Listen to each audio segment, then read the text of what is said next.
Rock and roll is revenge, rock and roll is your enemy, and I'm your enemy. When you come to my show, you're going to war. The defense argued Allin was exercising his right of free expression when he defecated on stage and threw feces into the audience. Narrow-minded, hypocritical puppets of society trying to kill rock and roll, and they can't do it. I've been in jail. I've been arrested over 52 times. I spent 3 years in prison. When GG was alive, everybody hated it. Didn't give a what he did to whoever he did it to. I don't care about anybody or anything except for myself and my mission. And your kids out there, if you got kids out there, they're going to be my kids. This is GG Allin, and he's a menace to society. You're a ludicrous weakling, to be with them. Weakling. You are nothing. You I'm are a that weakling. small I want to on this live earth. till I'm 80 years old. I mean, you're that big physically. Punk rock has always been about giving the middle finger to the establishment, but there are enough Johnny Rotten Butter commercials out there to tell you that it doesn't always pan out in the long run. I buy Country Life because I think it tastes the best. That's because committing yourself to being truly anti-establishment takes a lot of sacrifice. And when it comes down to it, even punks eventually find themselves wanting to start a family, own a nice house, and live life in peace. But not GG Allin. There was like a whole lot of these people that didn't want to pay to get in. It was this real preppy type of college. It really sucked. So we let them all in, and they thought, wow, well, we're getting into the show for free. And then I went out and beat the shit out of them, stole their money anyway. GG Allin is probably the closest anyone in punk got to being ungovernable. He truly did not care about anyone, and he was gonna do whatever he wanted whenever he wanted it. For bad or for worse. People out there, if you got something I want, what are you going? The first thing you're going to tell me is, why don't you submit it on paper? Why don't you hold up a picket sign? No, I'll put a gun to your head and I'll take it because I ain't got the time to wait. Not to spoil the video or anything, but GG Allin is an awful, awful human being. Something GG himself would wear as a badge of honor. But there is something magnetic about a person who is this blatantly open about the darkest aspects of their humanity. And GG has accrued a certain mythical status within the punk community. That's what rock and roll is all about. It's for the real rebellious people and the real underground. It's not for people like you. It's not for people who wear ties and make money off it. It's for people who live it 24 hours a day. His live shows especially have become the stuff of legend, being some of the most dangerous, repugnant live performances in the rock and roll canon, and leading to GG's reputation as the most violent man in rock and roll. But how did he get this way? And how far did his obscene antics really go? Well, let's find out. But first, a quick disclaimer. Unfortunately, I've had to do a lot of cutting and censoring to get this video to a state where YouTube is gonna accept it. But if you're interested in seeing the uncensored version, it's available at my brand new Patreon. Now, it's pretty sparse right now, but there's gonna be more content there soon, so check it out. I get letters from all over the world. People worship me. They come to my shows. I'm going to the girls. I might the guys. I might have sex. What makes GG Allin act like GG Allin? The simplest answer is probably unchecked mental illness, and that's definitely a contributing factor. But in my personal life, I just hang out by myself. I just crawl inside myself and have fun with the demons inside. I don't really... In 1989, while he was serving time for assault, GG was subject to a mandatory psychiatric evaluation, and while it doesn't diagnose him with anything, it alludes to GG showing signs of antisocial personality disorder, narcissism, and borderline personality disorder. I mean, my brother was antisocial personality disorder. He was narcissistic, didn't give a what he did to whoever he did it to. He had no conscience. He'd can put a cigarette out in your face and laugh at you. But that's not the full story, because for GG, the trouble started the day he was born. The year is 1956. In a cabin in New Hampshire, in the middle of nowhere, lived the Allins. Merle Sr., Arleta, and their baby boy, Merle Jr. Merle Sr. was an archetypical 50s patriarch, except for the being the breadwinner part, as he did not have a job. He was also, frankly, a lunatic. One night, he received a vision from Jesus Christ, where he proclaimed that their second child would grow up to be a great man in the vein of the Messiah himself. So when their next child was born, Merle insisted on naming their newborn son Jesus Christ Allin. That's actually where the name GG comes from. I told little Merle that he had a new brother and his name was Jesus Christ. And he said, Gigi, that's Gigi, my brother Gigi, he said. So I said, oh yeah, wow, yes, Lord. As you'd imagine, young Jesus Christ did not have a normal childhood. For the first 10 years of my life, I grew up in the woods in New Hampshire with no running water, no heat, no electricity, and my father was a very violent man, and he would hide things in the yard, and he would hold the kids at gunpoint, and he would kidnap us. They were getting water from a well and took sponge baths in the sink, and they lived in constant fear of their father. My father, actually, he had planned an Allin family suicide right up to the point where he had graves dug under the house in the cellar. And, he was planning on it, and then I think in the middle of the night, my mother had sort of kidnapped us and took us out of that situation. When Gigi was 10 years old, his mother would take the kids and move back in with Gigi's grandmother, Emma. And Gigi would have his name legally changed from Jesus Christ Allin to Kevin Michael Allin. Gigi would describe the time living with his grandmother as awful. When my mother would go out, we would always have to stay with her. She would always threaten me and Merle that she was going to lock us in the cellar with the rats. But we were poor, and there really was no other way. Gigi's school life wasn't much better. He was a sickly child, struggling with his health throughout most of his early life. He was always put into special classes, which he got harassed about a lot. Another problem that Gigi had and still has is with his bladder. One day he pissed his pants in class, and his teacher made him stand in the corner, so he figured that the whole gig was just a bunch of bullshit. Despite being surrounded by people for the first time in his life, Gigi ended up feeling more isolated than ever, and eventually started caring less for people in general.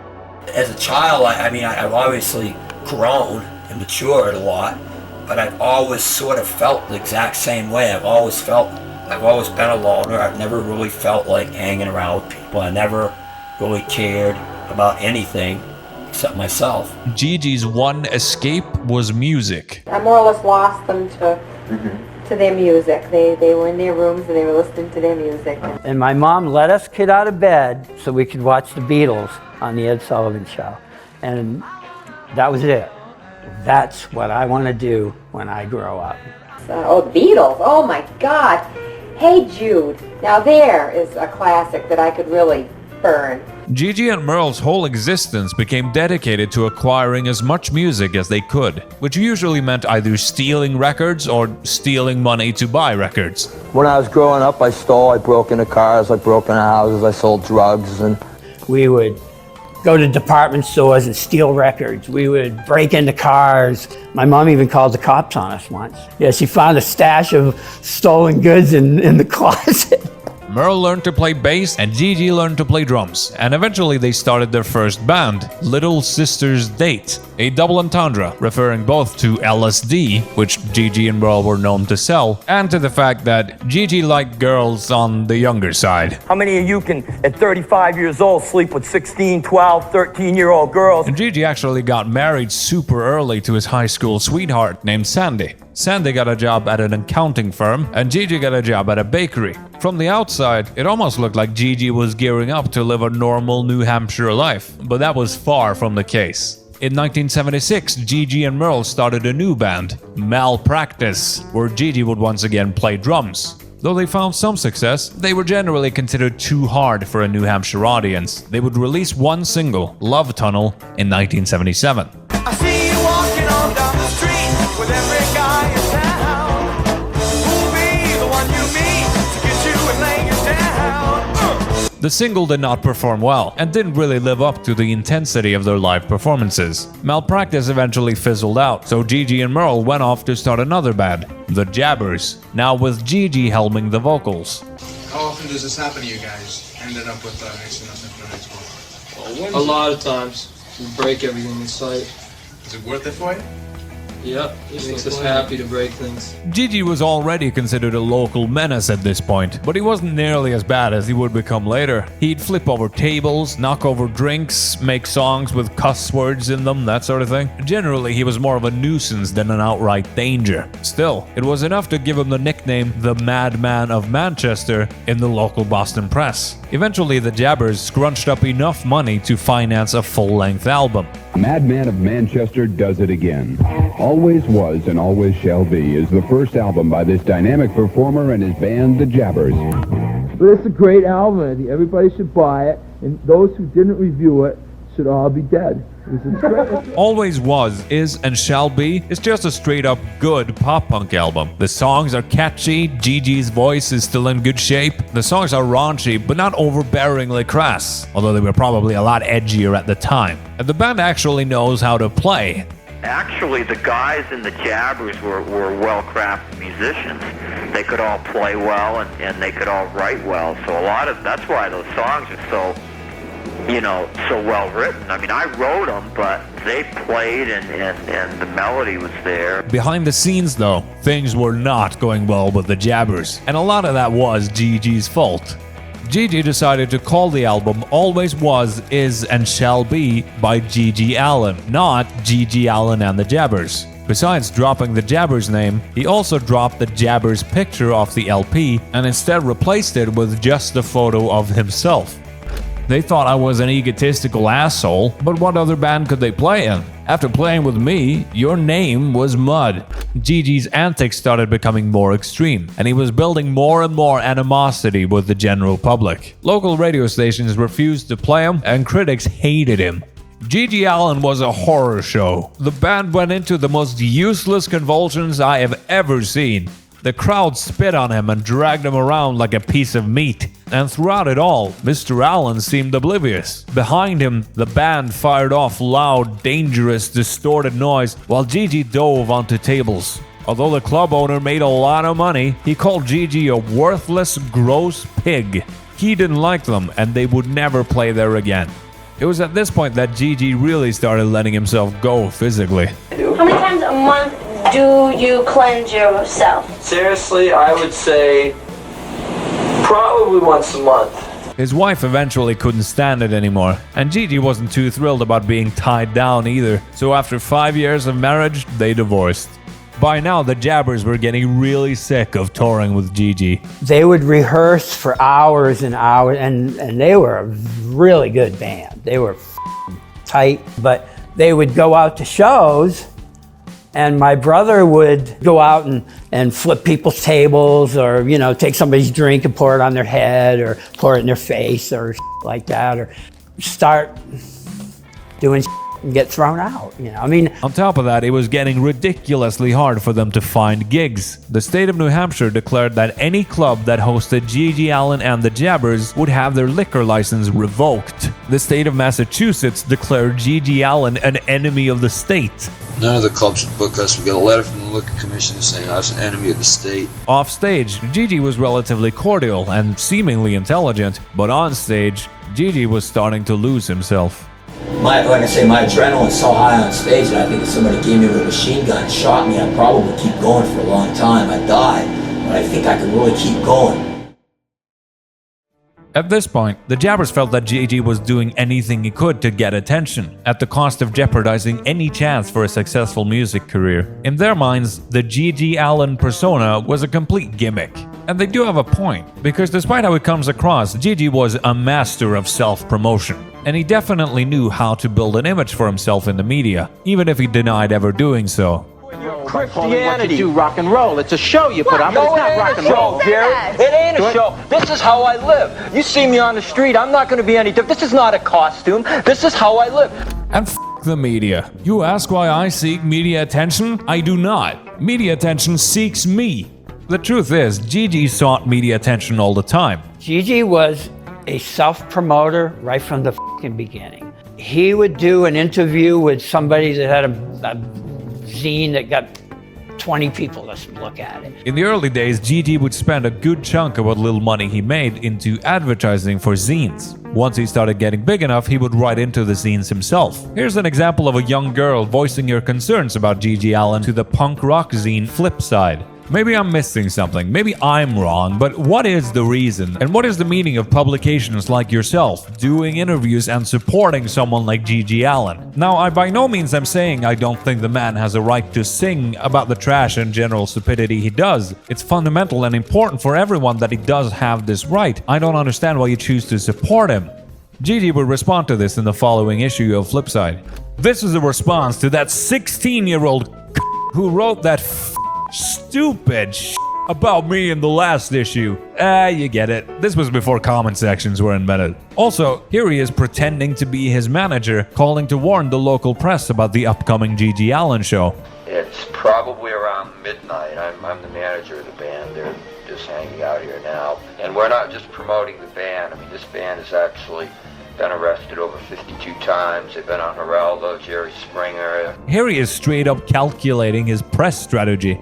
We're basically doing an interview cassette. We're going to put like the news footage. He's got some photos that we did, and we're going to sort of put together the ultimate interview package. Because I know when I go to court in Milwaukee, last time I went to court in Milwaukee, Donahue show called.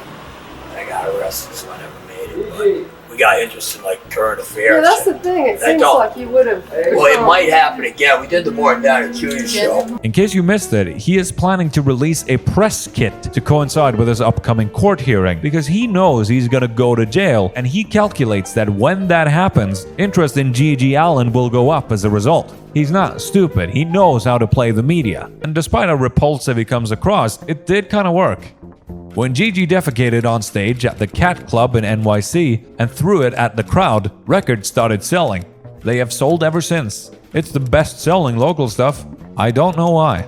I think there's definitely some merit to the argument that GG Allin is hamming it up for clout, though that's not to say I think the GG Allin persona is a total fabrication, because even when he says things for shock value, the things he says usually have a backing in reality. Because I am who I am, and I'm not a phony like everybody else out there. I am real. And how many of you can, at 35 years old, sleep with 16, 12, 13-year-old girls and boys and animals?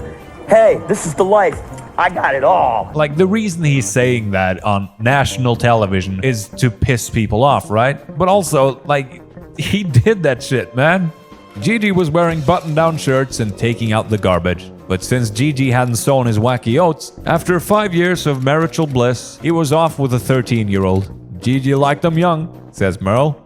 Haha. At the end of the day, GG is not a guy pretending to be a scumbag for attention. He is a scumbag. What really pushed him over the edge, though, was when he started getting rewarded for it. As the rumors about GG started to spread, he found himself constantly having to play catch-up with his ever-growing reputation, effectively trapping him in a feedback loop, where he would do worse and worse things to live up to his own hype. And once the Jabbers disbanded in 1984, things only got further out of control.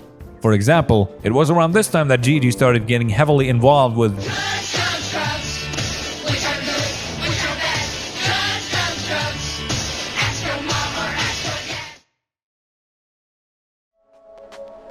It's safe to say that a lot of GG's more extreme antics were a result of a steady stream of illicit substances. GG was the kind of guy who tried everything. It got to the point where people would just hand him random pills at a concert, and he'd take them without a second thought. Despite this, those around him never really considered GG an addict. But he wasn't a junkie, and he wasn't, drugs was not his problem. Alcohol was. Throughout most of his adult life, GG was a raging alcoholic, capable of drinking 2 bottles of whiskey a day.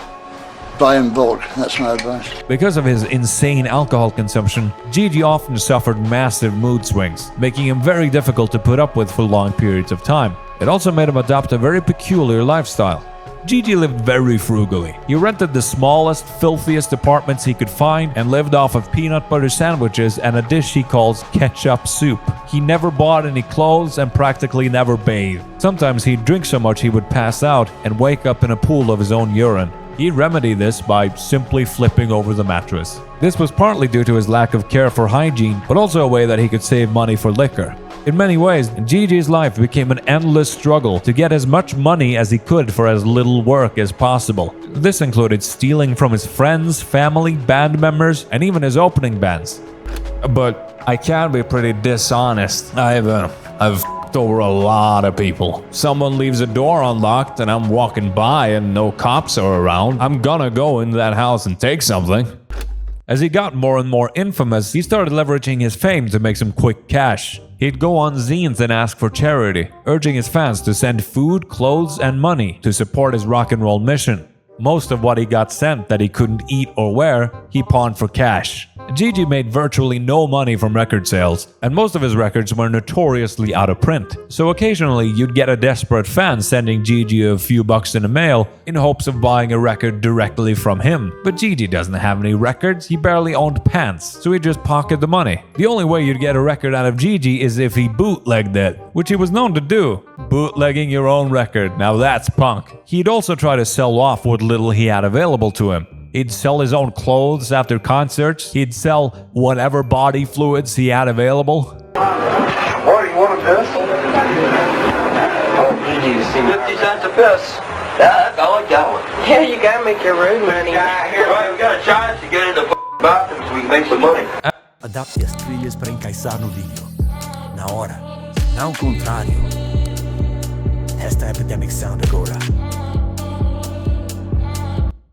I ain't got no limit, yeah, that's right. Yeah, I'm limitless. I ain't got no limit, yeah, that's right. Yeah, I'm limitless. They can stop me now, yeah, that's right. Cause I'm limitless. It's my turn right now, watch me work. Yeah, I'm limitless. I ain't got no limit, yeah, that's right. Yeah, I'm limitless. I ain't got no limit, yeah, that's right. Yeah, I'm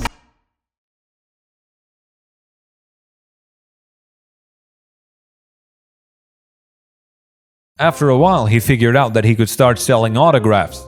The first time I was in Chicago, someone stopped a car to get my autograph. I said, wow, if there are people stupid enough to pay for an autograph, take advantage of it.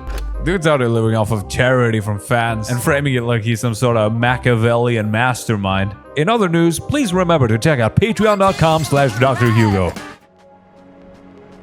In one sense, GG's life at this point was pretty tragic. He was an unkempt alcoholic whose main motivation in life was to maintain his addiction at whatever personal cost. But GG was a hard man to help.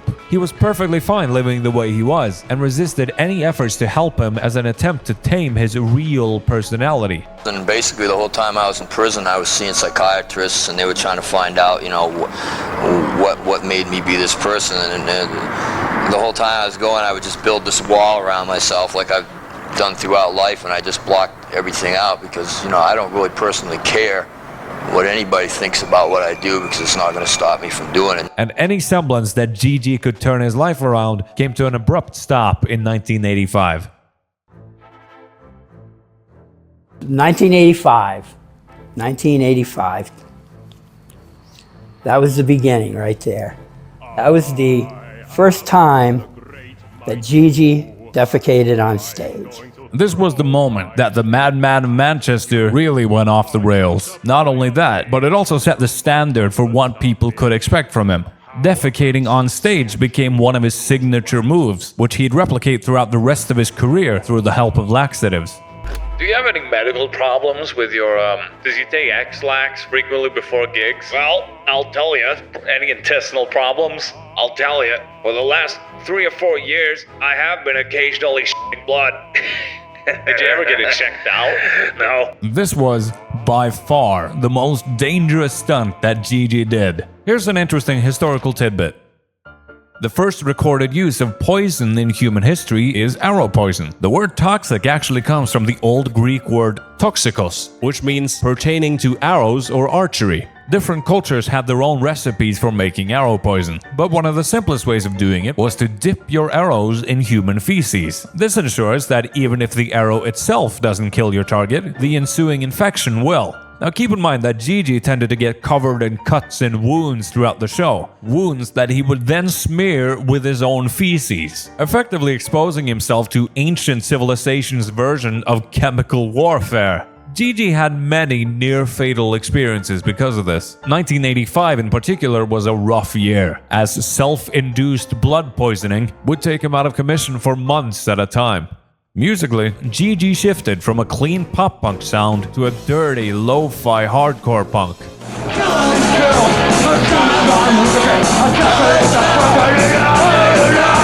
The lyrics, in turn, became comically edgy. GG writes songs like a 15-year-old kid on a Monster Energy bender, complete with spelling mistakes. Give us an example of a lyric. Can you give us a lyric? Well, we've got one called I Love Nothing. You know, I'm a cold nothing will hitch. I was a fetus-infected son of a people in possessions only slow me down. I'm on a burning bridge. You're in my way. You're going down. Though GG is still capable of pulling up some truly catchy hooks that get stuck in my head for days, which is a problem because I cannot sing these songs in public. As GG became more extreme, his audience became more extreme as well. His concerts became a battlefield between the audience and GG Allin. Didn't pay anything, don't deserve anything. Here, have a f***ing chair. Here, take it back, GG!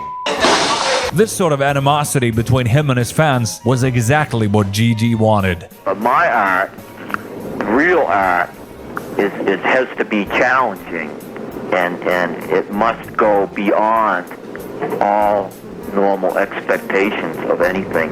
There has to be no limit till the absolute end.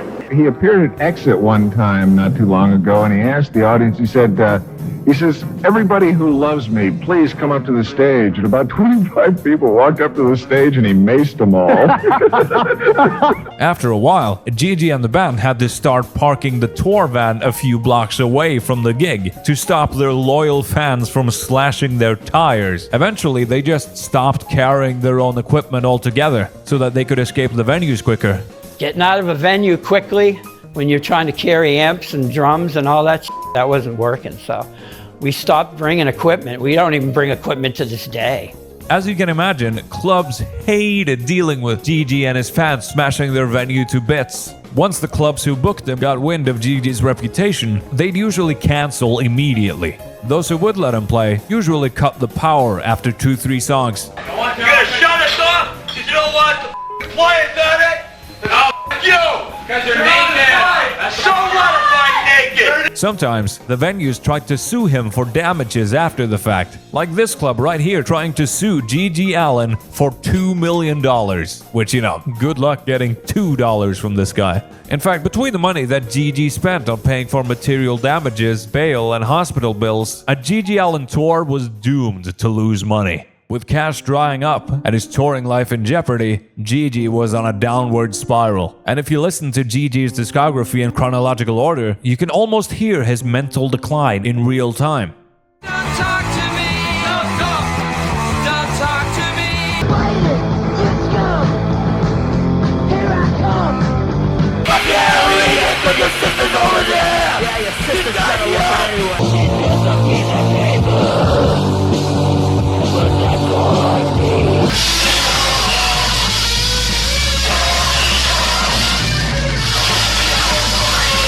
In the mid to late 80s, his drinking reached a new apex, and he was becoming more and more erratic, causing him to burn whatever bridges he still had. For example, here's a prank he pulled on one of his friends after a night of heavy drinking.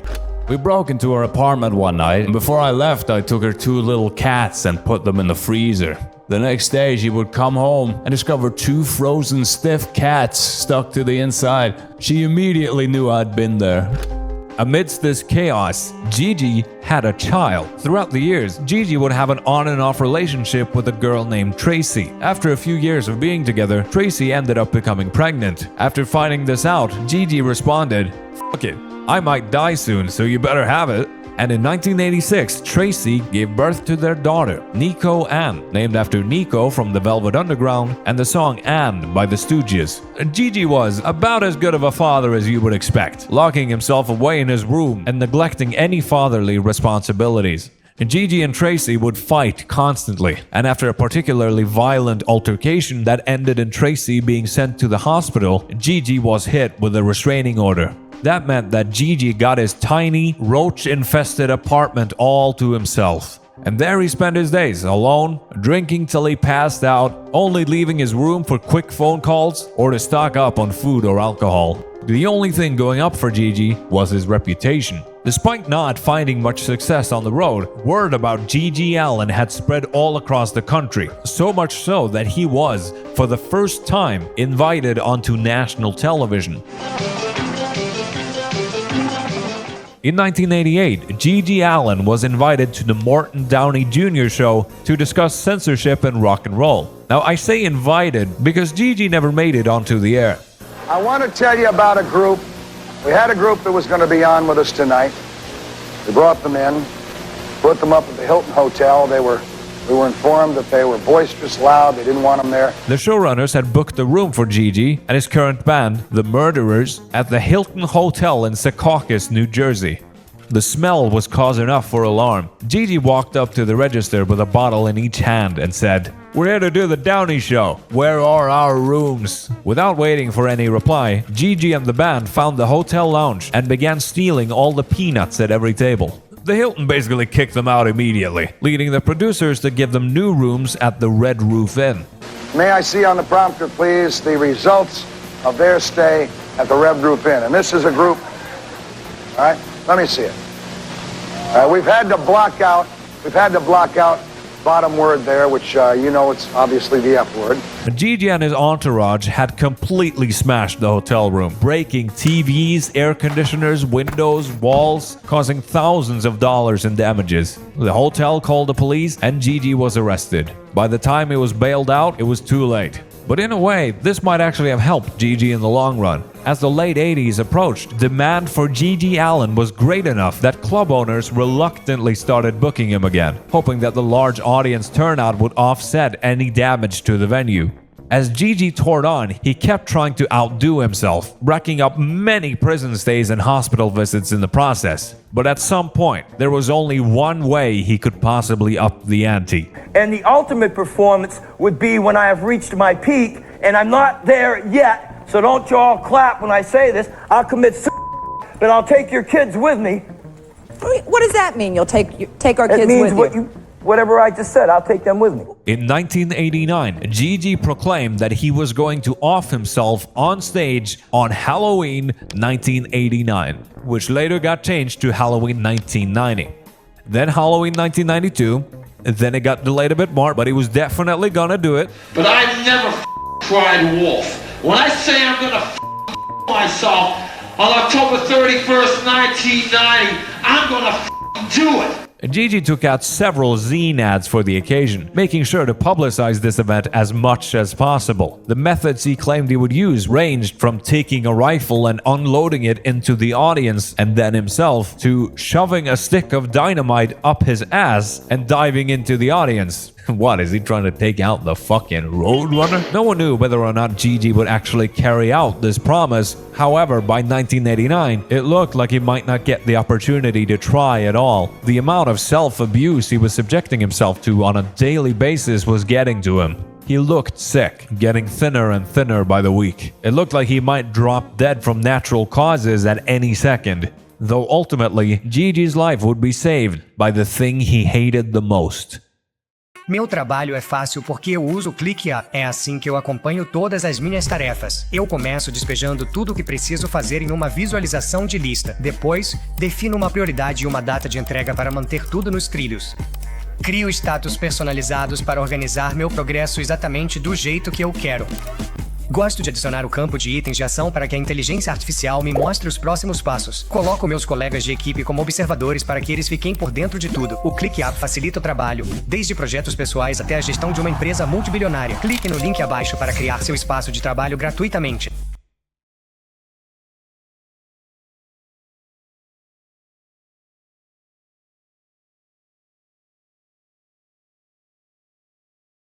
At this point, Gigi had been arrested dozens of times, and the court dates were starting to pile up. He wasn't a fugitive per se, but he had racked up arrest warrants in a lot of states, and he needed to move carefully. This was causing Gigi a lot of paranoia. He became convinced someone was out to get him, trailing his movements, tapping his phones, and probing the bars he frequented. And as it turns out, he was absolutely right. In 1989, while Gigi was going to the bank, he was arrested by none other than the US Secret Service. Now, how did GG Allin get on the radar of the federal government? Well, Gigi had recently been in contact with several notorious criminals, including serial killer John Wayne Gacy. You know, I write to John Wayne Gacy. Well, that's not why I write to him, and that's never why I wrote to him. It was never my intention. I wrote to him because he was somebody that I could relate to. He was a smart person. I could tell him things that I couldn't tell anybody else. And we had some very therapeutic conversations for me. I mean, he was like a father to me. You know, I didn't give a who he killed. You know, for the most part, I wish he'd have killed more people. I think they should let him out every once in a while and let him run wild. Now, Gacy wasn't the issue. Lots of people talked to Gacy. What really got him in trouble was when he started talking to John Hinckley Jr. One of the bullets that Hinckley fired ricocheted off the presidential limousine, entered Ronald Reagan's body, and lodged within an inch of the president's heart, nearly killing him. Associating with Hinckley in 1989 was a very quick way to get yourself a visit by the feds, and GG was no exception. They interrogated him for a few hours and concluded pretty quickly that GG Allin did not pose an immediate danger to the president. However, they did find that he had a felony warrant out for him in Ann Arbor, Michigan, and so they extradited him. Prior to all of this, GG had been approached by a fan, Leslie, who proclaimed that she and GG were bound to be married someday. Iggy Pop and Sid Vicious are kid stuff next to GG Allin, but Leslie says that when you get past all that, I'm sure he's a brilliant individual. Leslie thinks GG Allin confronts his audience with the truth. I knew there had to be some drive behind it. That's really what led to my curiosity of wanting to meet him. Leslie and GG would eventually hook up while GG was on a trip to Michigan. The encounter lasted over several days and ended with Leslie being committed to Michigan University Hospital for almost 2 weeks, with burns so severe she needed skin grafts. By the time she pressed charges, GG had long since fled the state of Michigan. Though now, being extradited, he had no other option than to face the consequences of his actions. GG himself would claim that this ordeal was a masochistic exercise requested by Leslie herself. Okay, I cut her, I burned her, I drank her blood, but she also did the same to me. It was a consensual agreement, but in the courtroom, they said that I was to blame because I'm GG Allin. I'm the king of the underground. They need to nail me to a cross. This did little to help his case. In the aftermath of the trial, GG Allin would both claim that she lied about the encounter and also that she got what she deserved, narcissist's prayer and all that. GG Allin pleaded no contest to the charges and was sentenced to 18 months in prison. Allin would later sue the state of Michigan for $3 million for an unfair trial, discrimination, and loss of income and possible damage to his career, though this lawsuit ultimately went nowhere. From a physical point of view, prison might have actually been a step up for GG. It curbed his alcohol habit, and while the food wasn't great, it was at least slightly more nutritious than what GG had been eating before. On a mental level though, prison was very bad for GG Allin. Got to thinking about the terms in which the direction of my life is taking and realizing I have no control over it. And although I enjoy my own company, I am very lonely. GG spent most of his time alone, ruminating to an unhealthy amount. His paranoia grew even worse, especially after being tracked down by the Secret Service. He felt as if the US government saw him and his brand of rock and roll as a threat to the nation. They had to do something with me. What are we gonna do with this guy? He's out there causing so much trouble. We can't stop him. He's breaking the law every time he does a show. Every time I do a show, I break at least 3 laws when I walk on the stage. So we'll use this to put him in prison, and then in 2 years, everybody will forget about him and he'll go away. This is what we want.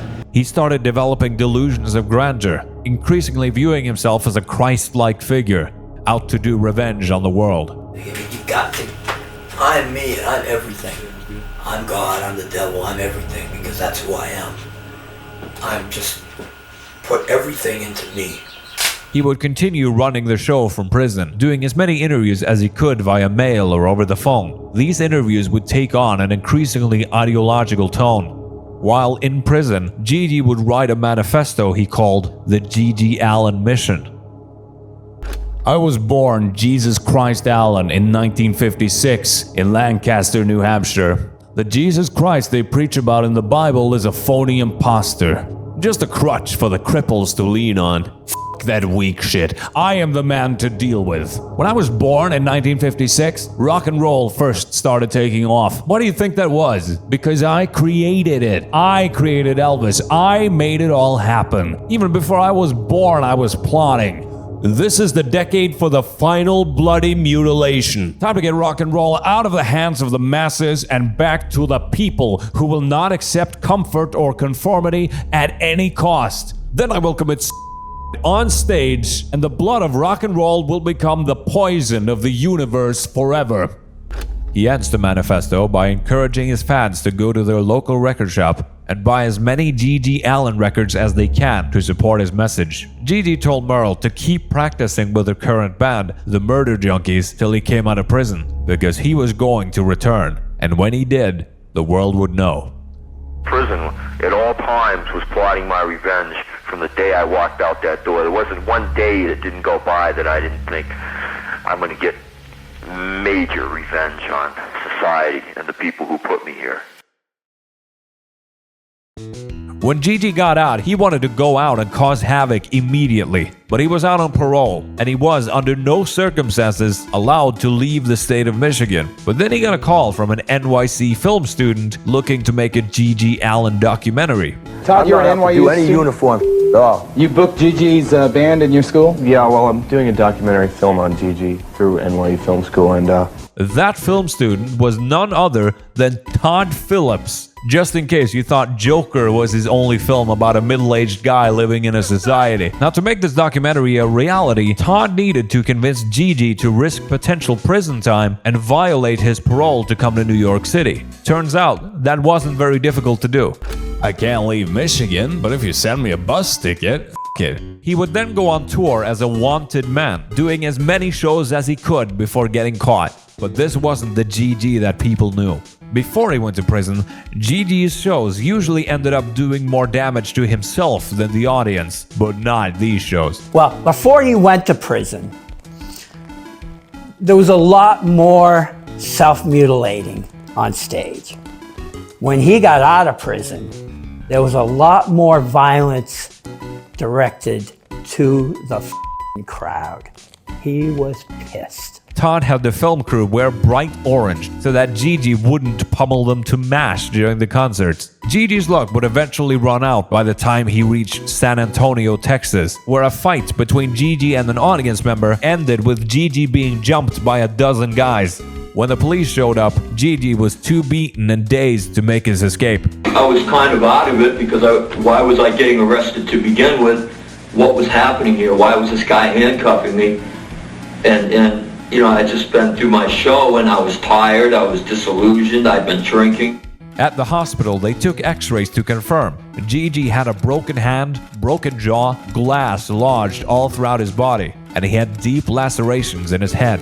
The doctor said he required stitches, but Allin refused. He told the doctor he liked the scars. Allin was handcuffed to a hospital bed as they removed pieces of glass from his entire body. GG was then extradited back to Michigan, where he was to serve another year for violating his parole. The finished documentary, titled Hated in the Nation, would premiere in 1993, and GG was released from jail just in time to catch the premiere. GG actually embraced me after seeing it, Phillips says with obvious relief, and he's not the kind of guy I'd expect too many compliments from. Then GG got wasted during the premiere and started throwing beer bottles at the screen, sending a woman to the hospital, ending the screening early.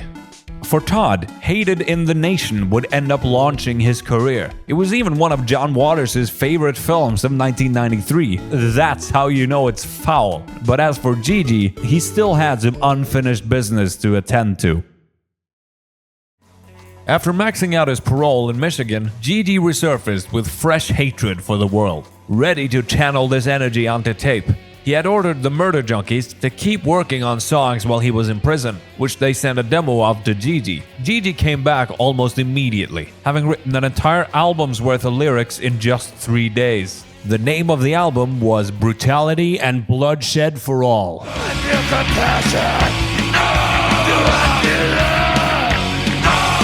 The first thing you notice about this album is how comparatively good it sounds. Compared to the garbled noise of the late 80s records, which bordered on black metal levels of production, Bloodshed sounds clear and focused, with a tight backing band providing a strong foundation for the songs. Instrumentally, this is probably GG's best record. The second thing you notice about this album is the absolute state of GG's voice. Good lord, I have never seen anyone rupture their voice this badly. He sounds like he lives on Sesame Street.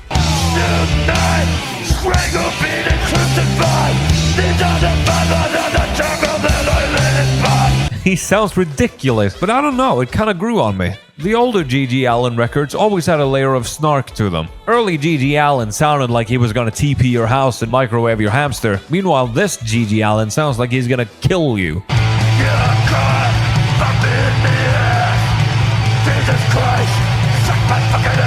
It's the sound of barely contained rage. It really fits in with the rest of the record. The lyrics are definitely GG Allin, but this time with a much greater focus on the GG Allin mission, whether that is declaring his allegiance to the rock and roll underground, swearing revenge on society, or proclaiming himself the Messiah. The lyrics definitely feel more sincere this time around, like he's not messing around anymore. There are some moments here that feel like a bit of a rush job though, like this bit in Kill the Police, where GG goes, "I hope you all die on the street today. I hope you all die in a deadly way." Like, I can definitely believe that he wrote this album in 3 days.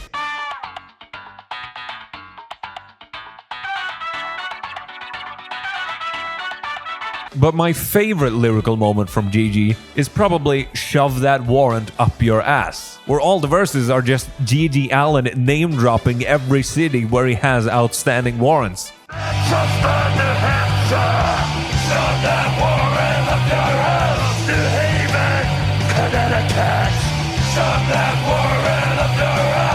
Now that's probably the most punk song I've ever heard. GG in general was getting a lot more ambitious around this time. No longer satisfied by causing carnage in the US, GG was looking to conquer the world.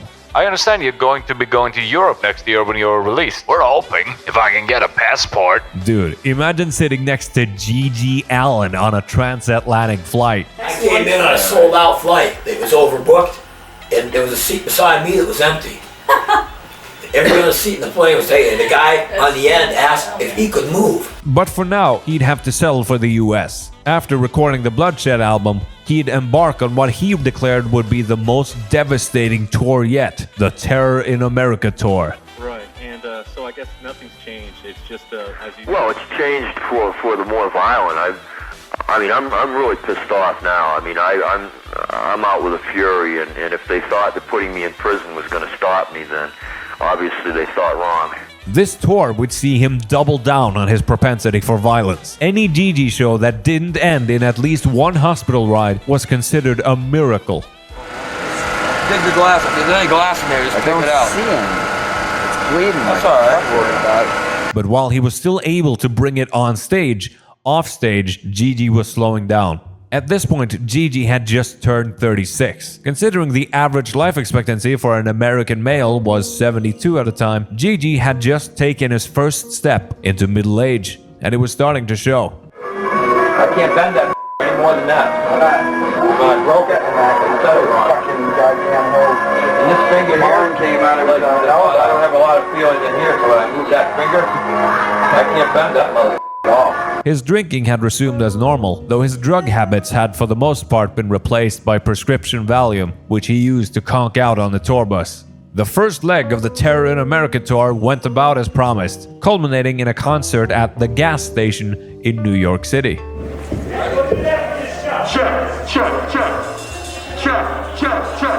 At this point, GG was quite sick. He was still reeling from blood poisoning, for which he had left the hospital early, both due to boredom and to dodge the hospital bills. But he was still determined to put on a show.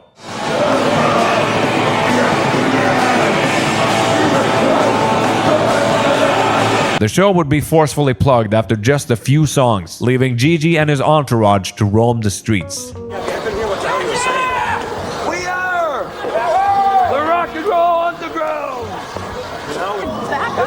Police, man, let's go. I'm not getting arrested. No, I've done my time. Let's go. All right, now close the door. Close the door. GG, until we meet again.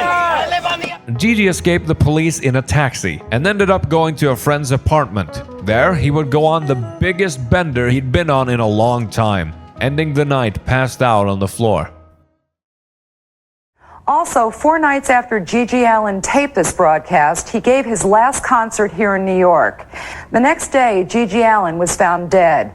A police investigation is underway into the cause of his death, but a drug overdose is suspected. I mean, I can imagine that the whole leaving of your body experience would be quite a high. I think about it a lot. I think, what I really think about is when I do that final show and I'm dead on stage. I'm thinking that I might be able to just float over the audience and watch the reactions of the people as I lie there bleeding. I think that I will actually be able to see what goes on.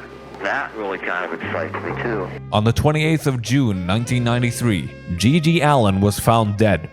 The cause of death was deemed to be a heroin overdose. Not only was he still weak from blood poisoning, his system also contained a cocktail of other substances, including alcohol, cocaine, and one mystery drug that he snatched from someone in the audience earlier that day.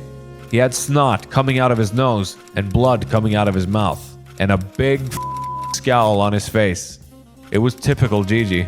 His funeral was held at Littleton, New Hampshire. It was attended by his friends, the family that's still associated with him, and a couple of GG's fans. GG was buried in his jockstrap, with a bottle of Jim Beam by his side. Fittingly enough, the funeral was open casket, and GG looked worse than ever. There were gouges and scars everywhere, and he was discolored, and frankly, starting to go bad after 5 days. He was leaking embalming fluid noticeably. People were putting stickers on the casket, pushing pills and liquor into GG's mouth, having their smiling pictures taken up by his face. It was as though everyone else was finally having their way with him. Most common phrase of the night had to be, "He would have wanted it this way." People lifted up his head and examined the stitching on the back, where the medical examiner cut his head open to remove his brain. It ruined his new tattoo. Pictures from the funeral would be used for the back cover of the upcoming album, which would be released a few weeks later by the ironically named Alive Records. I heard the new record. Have you heard the cover of his new record? I know. It's him in a casket and the band standing around the casket like... I swear to God. GG still sings. GG would be buried in his former hometown of Littleton. Though he would not rest in peace, GG's grave would become a notorious tourist location for the town of Littleton, as his fans traveled for miles to go to the spot where he was buried. These certainly aren't the kind of people we want in the cemetery. They have parties down there, and people defecate and urinate on the graves and tip over the monuments. These people have killed cats and buried them down there. In 2003, when Merle and the Jabbers were set to do a 10-year anniversary concert for GG's death, they were met with a small uproar, with some locals demanding to have GG's body exhumed and transferred to a different cemetery. "We're telling people to have a good time and be respectful," Merle Allin said. "Besides, we're not some rebellious 20-year-olds. We're in our 40s.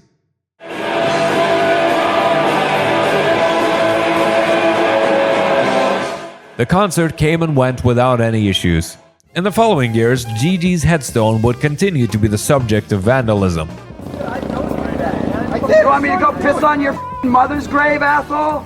In 2010, GG's headstone was knocked off its base by a fan. Yeah, this was where his headstone stood until some jackass knocked it off the platform here. That was the final straw. His headstone was finally removed from Littleton Cemetery and was no longer accessible by the public. In 2024, it finally resurfaced at the California Museum of Death, where it remains to this day. And most people go through life very bland and very boring, and they accept what's given to them. They accept what people teach them and what people tell them. I have said no over and over again to authority. Authority cannot tell me what to do. The schools cannot tell me what to do, because from day one I never listened to them. I think most GG Allin fans like the idea of GG Allin, someone who is seemingly immune from political correctness or really any doctrine of human decency. And GG Allin lived his life with nothing to lose, and because of that he had absolute freedom to say anything or indulge any impulse he wanted. I think a lot of people wish sometimes maybe they could do what I do, but just really don't have the balls to do it. Even his live performances, as disgusting as they were an extension of that. They were a demonstration of his complete freedom to express himself. That was the impression I had of GG Allin going into this video, though that's not the impression I have of him now. It's very easy to romanticize the life of an outlaw living on the outskirts of society, who does whatever he wants and doesn't give a damn what anyone else thinks. But GG Allin is not a cattle-stealing, horse-riding kind of outlaw, okay? He's a grooming minors kind of outlaw. Yes, I will do anything for GG Allin. I will die for him. I will do anything for him. He is my God. He is my daddy, and I will do it all for him. He adopted her. When she came out and followed me on the road, I told her, I showed her more things than her daddy could ever show her. He is my daddy. Obviously, no one likes GG Allin because they think he's a good guy, but I think if people knew how much of an asshole he was, he'd probably be held in lower esteem. I've seen a lot of modern punk scenes trying to distance themselves from him, and I can definitely see why. But even though my respect for GG Allin has admittedly fallen considerably through making this video, I do still think he's a very fascinating dude. GG Allin is a look at an extreme case of the human condition. He occupies a spot in history that very, very few others hold. GG Allin is the story of a man who refused to compromise with any semblance of society. It's also a story of why that's a terrible, terrible idea.